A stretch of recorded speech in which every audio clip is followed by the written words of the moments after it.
दोस्तों, एक ऐसी दुनिया है जहां लोग पानी की बूंद बूंद को तरस रहे हैं। डेली का काम बिना पानी के करने पर मजबूर हैं। कैसे करेंगे, क्योंकि उन्हें पीने तक का भरपूर पानी नहीं मिल रहा। लेकिन जैसा हमेशा होता है ना, अमीरों के पास चाहे दुनिया में कैसी भी मुसीबत क्यों ना आ जाए, उन्हें परेशानी नहीं होती। वैसा ही कुछ यहाँ पर भी है दोस्तों।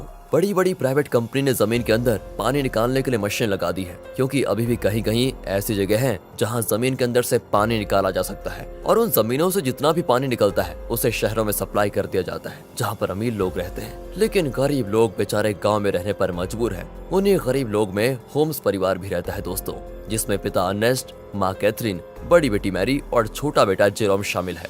बड़ी मुश्किल से ये परिवार गांव में अपना गुजारा कर रहा था। अर्नेस्ट की काफी बड़ी जमीन भी थी, जिसमें उसके पिता खेती किया करते थे। लेकिन पानी की कमी होने की वजह से अर्नेस्ट खेती नहीं कर पा रहा है। उसने सरकार से भी बात की कि मेरी जमीन अभी भी फर्टाइल है, यानी कि पानी मिले तो इस पर फसल उगाई जा सकती है। लेकिन किसी को भी अर्नेस्ट की बात पर भरोसा नहीं है। इसलिए अर्नेस्ट खुद से ही जमीन खोद कर ट्राई करता है कि क्या पता उसकी किस्मत अच्छी हो, उसे पानी मिल जाए, जिससे उसका खेत फिर से हरा भरा हो जाएगा और फसल बेचकर वो पानी की कमी को भी अपने परिवार के लिए पूरा कर लेगा। दोस्तों, एक दिन की बात है कि अर्नेस्ट के खेत में जहां उसने पानी निकालने के लिए मशीन लगाई थी, वहां पर दो चोर आ जाते हैं जो उस मशीन को चुराने आए थे। अर्नेस्ट तुरंत ही गन लेकर वहां पहुंचता है, और चोरों को जैसे ही पता चलता है कि अर्नेस्ट यहाँ पर आ चुका है, वो लोग बहाना करने लगते हैं कि हम तो बहुत दूर से आए हैं, थोड़ा पानी मिल जाता तो आपकी मेहरबानी होती। पर दोस्तों, तभी वो चोर मौका देखकर अपने पास रखी गन निकाल लेते हैं ताकि अर्नेस्ट को शूट कर पाए। लेकिन अर्नेस्ट का पाला तो ऐसे चोरों से डेली पड़ता था, इसलिए वो तुरंत ही उनके शॉट करने से पहले ही गन चलाकर उन्हें वहीं पर ढेर कर देता है। देखा दोस्तों, ऐसा हाल हो गया है पानी के लिए कि एक दूसरे की जान लेने पे तुले हुए हैं लोग।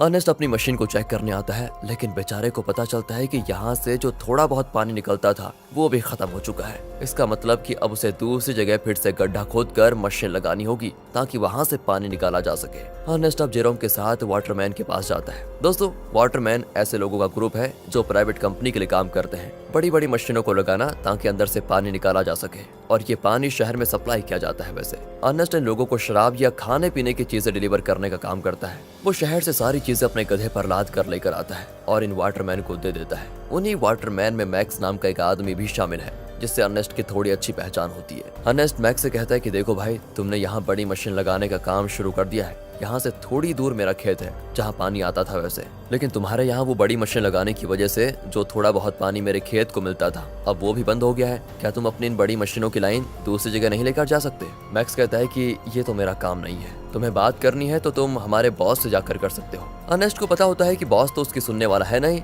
इसलिए वो बेचारा अपना छोटा सा मुंह लेकर जेरोम के साथ घर आने के लिए निकल आता है। लेकिन जब इंसान की किस्मत खराब हो तो उसके साथ बुरी चीजें होने में टाइम नहीं लगता। ऐसा ही अर्नेस्ट के साथ भी हो जाता है। आते समय उसके गधे का पैर पत्थर से टकराने की वजह से वो नीचे गिर जाता है, और गिरने की वजह से उसकी एक टांग टूट जाती है। बेचारा गधा प्यास से पहले परेशान था, टांग टूटने से उसको और तड़पन होती है, इसलिए अर्नेस्ट उसकी तकलीफ को खत्म करने के लिए मजबूरन उससे वहीं मार डालता है। दोस्तों, क्या करता बेचारा। इसके बाद वो एक ऑक्शन हाउस में आता है जहां पुराने रोबोट्स को रिपेयर करके बेचा जाता है। अर्नेस्ट ऐसे एक रोबोट को खरीदने आया था ताकि आगे से वो डिलीवरी का काम संभाल पाए। साथ ही ऑक्शन में फेलम नाम का बंदा भी रोबोट पर बोली लगाने आता है, लेकिन आखिर में अर्नेस्ट को वो रोबोट मिल जाता है, जिसे पाकर अर्नेस्ट और जेरोम बड़े खुश होते हैं कि चलो कुछ तो काम की चीज आई हाथ में। इसके बाद दोनों हॉस्पिटल आते हैं जहां कैथरीन रहती है। कुछ समय पहले एक दुर्घटना का शिकार हो गई थी कैथरीन, इसलिए वो चल फिर नहीं पाती। इसलिए हॉस्पिटल में वायर के जरिए कैथरीन को रखा जाता है। वायर मतलब जो कैथरीन को चलने में मदद करते हैं। अब देखिए, अर्नेस्ट के पास इतने पैसे तो है नहीं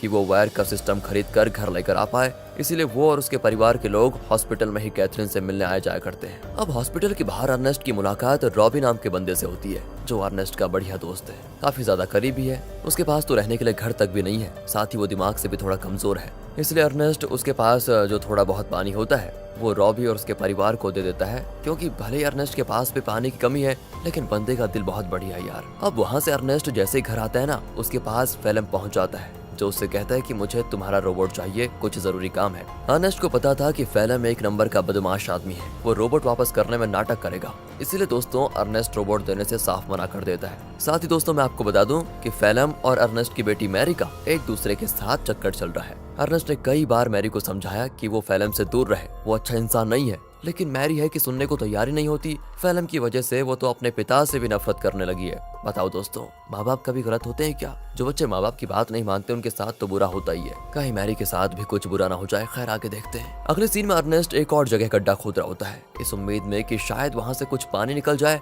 लेकिन बड़ी मशीनों के पाइपलाइन के कारण आसपास का पूरा इलाका सूखा पड़ चुका था। इसलिए अर्नेस्ट को यहाँ भी निराशा का सामना करना पड़ता है। साथ ही गड्ढा खोदने के दौरान अर्नेस्ट जेरोम से बात कर रहा होता है। वो कहता है, जब मैं शहर गया था वहाँ मैंने एक लड़की को देखा जिसके बाल तो छोटे हैं लेकिन देखने में बहुत सुंदर है। तुम तो बेटा बड़े हो चुके हो, कहो तो तुम्हारी बात करवा दो उससे। मैं नहीं जानता कि इस हालत में हम कब तक जिंदा रह पाएंगे, इसलिए हमारे पास जो भी पल बचे उन्हें अच्छे से जी लेना चाहिए हमें। और दोस्तों, ऐसे ही बाप बेटे आपस में बात करते हुए कुछ टाइम एक दूसरे के साथ बढ़िया तरीके से बिताते हैं। इसके बाद अर्नेस्ट जैसे ही घर आता है, मैरी उससे कहती है, मुझे पैसे चाहिए पापा, मैं फिल्म के साथ जा रही हूँ, मुझे यहाँ पर बहुत घुटन हो रही है। अर्नेस्ट कहता है, घुटन हो रही है? मैंने बचपन से तुम्हें पाल पोस के बड़ा किया, सब कुछ देने की कोशिश की तुम्हें, और फिर भी तुम ऐसी बातें कर रही हो। मैरी तो ऊपर से जवाब देती है, कहती है, हम यहाँ पर जी नहीं रहे, सरवाइव कर रहे हैं और मुझे ऐसी जिंदगी चाहिए ही नहीं। अर्नेस्ट के लाख समझाने पर भी जब मैरी नहीं मानती तो अर्नेस्ट मैरी को कमरे में बंद करके खिड़कियों पर कीड़े लगा देता है ताकि वो फिल्म से मिल ना पाए। अब अर्नेस्ट जैसे सप्लाईज लेने के लिए शहर जाने वाला होता है,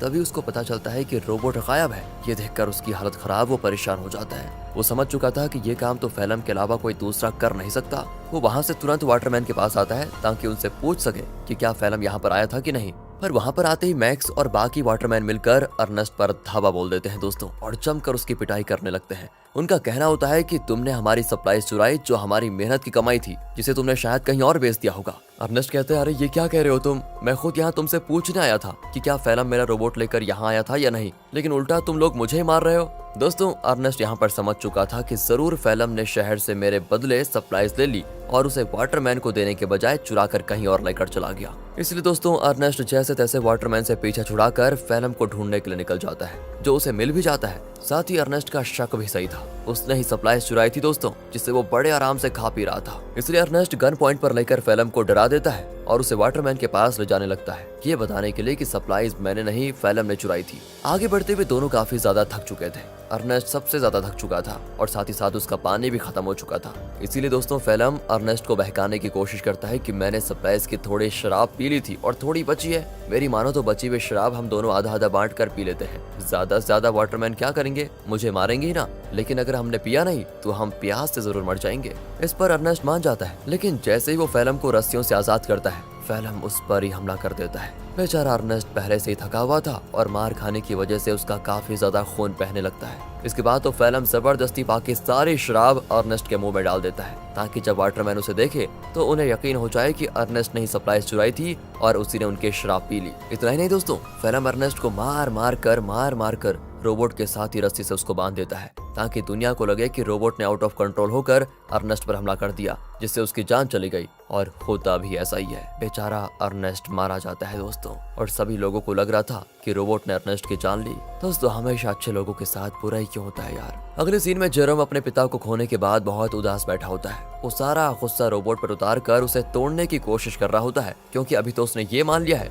कि रोबोट ने ही उसके पिता की जान ली। लेकिन हम सब जानते हैं कि सच्चाई क्या है। तब वहाँ पर फिल्म आकर जेरोम से कहता है, रोबोट को तोड़कर क्या मिलेगा, ये आगे चलकर हमारे ही काम आएगा, इसलिए इसको तोड़ो मत और तुम चिंता मत करो, मैं हूं ना, मैं तुम्हारे परिवार को संभाल लूंगा, तुम्हारे और मैरी का अच्छे से ख्याल भी रखूंगा। पता हो दोस्तों, कातिल मसीहा बनने की कोशिश कर रहा है। अगले सीन में दिखाते हैं कि फिल्म मैक्स के पास आकर कहता है, मुझे पानी की एक पाइपलाइन चाहिए ताकि उसकी मदद से मैं अर्नेस्ट की जमीन पर खेती कर सकूं। मैक्स कहता है, मैं क्या तुम्हारा कोई नौकर हूं, जो तुम कहोगे और मैं कर दूंगा। तो फिल्म उससे कहता है कि अच्छा, तुम्हें मानना पड़ेगा दोस्त, मानना पड़ेगा। वो दोस्तों उसका चाकू दिखाते हुए कहता है, ये चाकू तो याद है ना तुम्हें, उस दिन जब सप्लाईज लेकर तुम लोगों ने अर्नेस्ट पर हमला किया था, तब ये चाकू अर्नेस्ट ने तुमसे ले लिया था और मुझे ये चाकू उसकी बॉडी के पास मिला जिसमें तुम्हारा नाम लिखा हुआ है। सभी जानते हैं कि मरने से एक रात पहले सप्लाईज लेकर तुम्हारी और उसकी लड़ाई हुई थी। तो मैं क्या सोच रहा था कि मैं जाकर सभी को ये बात बता देता हूँ कि लड़ाई के दौरान तो मैक्स अर्नेस्ट को नहीं मार पाया, लेकिन अगले दिन जब उसे मौका मिला तो उसने अर्नेस्ट को मार दिया और आरोप डाल दिया रोबोट पर। यह सुनकर मैक्स घबरा जाता है और फिल्म की बात मानते हुए कंपनी से छुपाकर एक सीक्रेट पाइपलाइन अर्नेस्ट के खेत में चालू करवा देता है, जिससे दोस्तों खेत को पानी मिलना शुरू हो जाता है। सभी बड़े खुश होते हैं कि यहाँ पर फिर से खेती हो सकेगी। फैलम दोस्तों डेली हल जोतता है ताकि फसल उगा पाए। देखते देखते उसकी मेहनत रंग ला जाती है और खेती में चारों तरफ फसल उगने लग जाती है, जिसे देखकर जेरोम और बाकी सभी बड़े खुश होते हैं। साथ ही फैलम और मैरी रिलेशनशिप में भी थे, जिस वजह से मैरी प्रेग्नेंट हो चुकी थी, इसलिए उन दोनों की शादी करवा दी जाती है। शादी से फैलम बड़ा खुश था, लेकिन अंदर ही अंदर उसे ये भी याद आ रहा था कि ये सब अर्नेस्ट का था जो उससे मैंने छीन लिया। आज वो जिंदा होता तो ना ही मैरी से उसकी शादी होती और ना ही ये खेत उसे मिलता। अर्नेस्ट के मरने के बाद फैलम ने उसकी सारी चीजों को दोस्तों अपना लिया होता है, लेकिन ये इंसान यहाँ पर भी नहीं रुकेगा। अभी आप इसके पाप देखिए कितना करता है ये। अगले सीन में बैंक से कुछ कर्मचारी आते हैं जो फैलम के पैरों तले जमीन खिसका देने वाली बात बताते हैं कि जमीन पर तुम्हारी फसल उगी है। उस जमीन को अर्नेस्ट ने गिरवी रखा था, वो तो मर गया, इसलिए अब ये जमीन बैंक की होती है और इसमें जो फसल उगी है वो भी बैंक के पास ही जाएगी। फैलम कहता है नहीं, ऐसा नहीं हो सकता, ये बात तुम्हें पहले बतानी चाहिए थी जब यहाँ पर फसल नहीं उगी थी उस समय, और अगर तुम पहले बता देते तो मैं कोई दूसरी जमीन देख लेता। लेकिन दोस्तों बैंक वाले नहीं मानते, वो कहते हैं कि 1 हफ्ते के अंदर अगर पैसे नहीं मिले तो इस जमीन को तुम भूल जाना। इतना कहने के बाद वो चले जाते हैं। फैलम तो परेशान हो चुका था कि अर्नेस्ट ने तो मुझे बेवकूफ बना दिया, बेकारी कहेगा, जमीन तक गिरवी रखिए, बताओ अब पैसों का बंदोबस्त कैसे कर पाऊंगा। बताओ दोस्तों, ये तो वही बात हो गई, उल्टा चोर कोतवाल को डांटे। खैर अब फैलम जेरोम से कहकर रोबोट ले जाने लग जाता है। वो कहता है मैं रोबोट को बेचने जा रहा हूँ ताकि इससे मिले पैसों से बैंक वालों का उधार चुका पाऊँ। लेकिन दोस्तों फैलम शरीफ आदमी नहीं था। वो रॉबी के पास आता है, वही रॉबी दोस्तों जो काफी ज्यादा करीब है, और वो उसे बहाने से साथ में ले जाता है कि मेरे साथ चलो, मैं तुम्हारे लिए पानी वगैरह का बंदोबस्त करता हूँ। इसीलिए बेचारा रॉबी अपने बच्चे को लिए फैलम के साथ चला जाता है। लेकिन मैंने कहा था ना दोस्तों, फैलम के पापों का घड़ा भरा नहीं है। वो धोखे से बेचारे रॉबी के बच्चे को बेच देता है, जिनसे मिले पैसों को वो बैंक वालों को दे देगा। अब इसकी खबर जैसे रॉबी को लगती है, वो फैलम से झगड़ा करने की कोशिश करता है, लेकिन जहाँ पर फैलम ने बच्चे को बेचा था वहाँ झगड़ा वगैरह करने का रूल नहीं होता। बच्चा बिक गया तो डील कभी नहीं टूटेगी, इसलिए वो बदमाश लोग रॉबी को शूट करके मार देते हैं दोस्तों। साथ ही वो फैलम को भी शूट करने की कोशिश करते हैं, क्योंकि उन्हें तो लगा था कि फैलम रॉबी की परमिशन के साथ उसके बच्चे को बेच रहा है। इसलिए फैलम जैसे तैसे अपनी जान बचाकर दोस्तों वहाँ से भाग ही जाता है। साथ ही वो रोबोट को वहीं छोड़ देता है, क्योंकि उसे जेरोम को भी तो बताना है कि ये पैसे बच्चे को बेचकर नहीं बल्कि रोबोट को बेचकर आए हैं।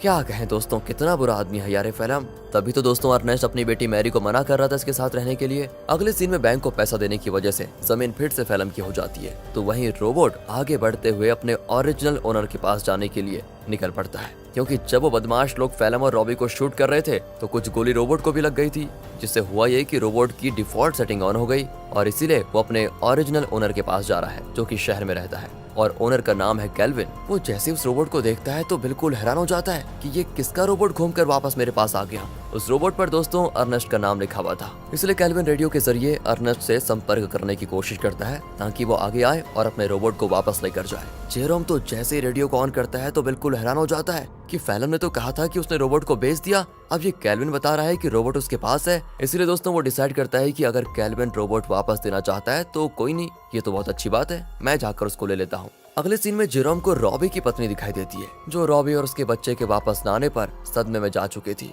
वो एक गुड़िया लेकर रॉबी और अपने बच्चे के आने का इंतजार करती है। सच में दोस्तों बेचारी के साथ बहुत बुरा हुआ ना। एंड इस चीज को देखकर जेरोम को लगता है कि जरूर कुछ तो बात है जो फैलम छुपा रहा है। जिसके बाद वो शहर के बॉर्डर पर आता है, लेकिन 18 साल से कम होने की वजह से गार्ड्स उसे शहर में जाने नहीं देते। तब वहाँ पर एक लड़की आती है जिसका नाम अना है। वो जेरोम से कहती है मेरे पास आ जाओ, मैं तुम्हें शहर भिजवा सकती हूँ, वो भी बहुत कम पैसों में। जेरोम जैसे ही अना को देखता है तो बिल्कुल हक्का बक्का हो जाता है, क्योंकि वो हूबहू वैसी होती है जैसा कि अर्नेस्ट ने उसे छोटे बालों वाली उस लड़की के बारे में बताया था। याद है ना दोस्तों, जब अर्नेस्ट जेरोम से कह रहा था कि तुम्हारी शादी कर लेते हैं, उससे बात कर लेते हैं तुम्हारी, तो दोस्तों जेरोम उससे फिर अर्नेस्ट के बारे में पूछता है, लेकिन वो तो जानती ही नहीं अर्नेस्ट को। जेरोम भी आगे कुछ नहीं कहता और इसके बाद वो जेरोम को शहर तक जाने वाली सामान की गाड़ी में छुपा कर बैठा देती है और उसकी मदद से जेरोम शहर पहुंच जाता है। अब शहर आने के बाद जेरोम कैल्विन से मिलता है, जो उसे उसका रोबोट वापस कर देता है। रोबोट को जो गोलियां लगी थी कैल्विन ने उसे भी रिपेयर कर दिया था, साथ ही उसने रोबोट की सेटिंग भी सही कर दी थी। तब जेरोम जैसे ही रोबोट को ध्यान से देखता है तो पता चलता है कि इसमें तो कैमरा लगा हुआ है जो कि लेजर बीम की मदद से वीडियो रिकॉर्ड करता है। वीडियो साफ रिकॉर्ड तो नहीं होता, लेकिन इतनी क्लियर जरूर होती है कि उसे देखा जा सके। और तब उन वीडियोस में जेरोम को उसके अर्नेस्ट के साथ बिताए हुए पल दिखाई देते हैं जिन्हें रोबोट ने रिकॉर्ड कर लिया था। उन्हीं वीडियो में दोस्तों वो वीडियो भी होती है जब फेलम अर्नेस्ट को मार रहा था और रस्सी से बांधकर उसे रोबोट के साथ जोड़ दिया था। इस चीज को देखकर जेरोम को एकदम से सदमा लगता है। उसे सच्चाई का पता चल चुका था कि उसके पिता का मरना कोई एक्सीडेंट नहीं था बल्कि फेलम की सोची समझी साजिश थी। इसलिए वो रोबोट को लेकर वापस घर आ जाता है और आते ही फेलम को ये नहीं बताता कि उसको सब कुछ पता चल गया है, क्योंकि अगर मैरी को मालूम पड़ा कि ये सब फेलम ने किया तो वो तो सदमा बर्दाश्त नहीं कर पाएगी। ऊपर से वो प्रेग्नेंट भी है। इसीलिए जेरोम एक प्लान बनाता है। वो फेलम से कहता है कि मैंने रेडियो पर सुना कि रॉबी तुम्हें बुला रहा है। अब ये सुनकर फेलम परेशान कि रॉबी तो मर चुका है, ये कौन सा रॉबी बुला रहा है। इसलिए वो कहता है कि शायद वो कोई दूसरा फेलम होगा जिसके लिए वो रॉबी बोल रहा है। अब प्लान फेल होता देखकर जेरोम एक लेटर लिखता है फेलम को, ताकि फेलम को ऐसा लगे कि ये लेटर रॉबी ने भेजा है और वो उसे उसी जगह पर बुला रहा है जहाँ पर अर्नेस्ट मरा था। लेटर देखकर फेलम समझ चुका था कि कुछ तो गड़बड़ी है, मुझे वहाँ पर जाकर देखना ही पड़ेगा। इसीलिए वो उसी जगह पर जाता है जहाँ पर उसने अर्नेस्ट को मारा था। आगे बढ़ते हुए उसे जमीन पर बना हुआ गड्ढा दिखाई नहीं देता और गलती से वो उसे गड्ढे में गिर जाता है जहाँ गिरने से उसका पैर टूट चुका था और वो मदद के लिए चिल्ला रहा होता है। तब वहाँ पर जेरोम गन लेकर आता है। उसे इतने गुस्से में देखकर फेलम समझ जाता है कि जेरोम को सब कुछ पता चल चुका है और ये सारा प्लान जेरोम का ही था। तब फेलम जेरोम को बहलाते हुए कहता है, देखो जो हुआ मैं उसके लिए शर्मिंदा हूँ, मुझे माफ कर दो, लेकिन देखो मैंने मैरी और तुम्हारे कितना अच्छे से ख्याल रखा। अगर मुझे कुछ हुआ तो मैरी ये सदमा बर्दाश्त नहीं कर पाएगी, इसलिए मुझे जाने दो। लेकिन जेरोम उसकी एक नहीं सुनता और सीधे फेलम को शूट करके मार डालता है। इसके बाद वो रोबोट की मेमोरी भी रेज कर देता है ताकि कभी मैरी ये सब कुछ देख ही ना पाए। वो नहीं चाहता कि मैरी कभी कुछ इसका सच जाने। कुछ दिन गुजर चुके थे। फेलम के घर न आने पर मैरी बहुत परेशान होती है। जेरोम कहता है कि वो अच्छा इंसान कभी था ही नहीं, तुम्हें छोड़कर वो भाग गया। और ये सुनकर मैरी एकदम उदास हो जाती है और अपने दिल से फेलम के लिए प्यार खत्म कर देती है। दोस्तों उल्टा वो उससे नफरत करने लगती है। जेरोम ने बड़ी शांति से अपना बदला ले लिया। इसके बाद जेरोम और मैरी घर चलाना शुरू करते हैं, क्योंकि खेत उन्हें मिल चुका था। उन्हीं फसल को बेचकर वो पैसे जमा करेंगे ताकि अपनी माँ को हॉस्पिटल से घर लेकर आए। और इसी मिक्स फीलिंग के साथ दोस्तों ये मूवी यहाँ पर खत्म होती है। बाकी अगर आपको वीडियो अच्छी लगी हो, एक्सप्लेनेशन अच्छा लगा हो तो लाइक कीजिए, चैनल को सब्सक्राइब करें। मिलते हैं अगली वीडियो में, ध्यान रखेगा अपना and finally thanks for watching.